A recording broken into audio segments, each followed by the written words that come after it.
আরে কি টাকা নেই আবার দিচ্ছে, টাকা ফালাই দিলে আবার পলিথিন আর ওই যে কাগজপত্র টুকাইতেছ। টাকা নাও, টাকা নাও, এই যে টাকা টাকা টাকা নাও। কি সমস্যা কি? হ্যাঁ নিবা? আরে শোনো, খারাপ খারাপ, টাকা নিবা না? টাকা নিবা না?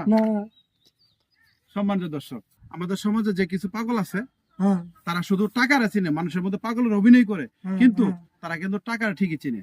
আর এরা হচ্ছে অরিজিনাল পাগল, তারা টাকা চিনে না, তারা শুধু গাছের পাতারে চিনে। আমাদের এই ভিডিওটা যদি ভালো লাগে তাহলে অবশ্যই একটু শেয়ার করে সবাইকে দেখার সুযোগ করে দিবেন, একটা লাইক, একটা কমেন্ট করবেন। আর আমি আপনার এই কমেন্ট ধরে আপনার আইডিতে চলে যাব, এবং আপনার আইডিতে আমাদের আরো বেশ কিছু আইডি আছে, আমরা সকল আইডি থেকে আপনার আইডিতে ঢুকবো, আপনার আইডিতে ঝড় উঠাই দিব, কথা দিলাম।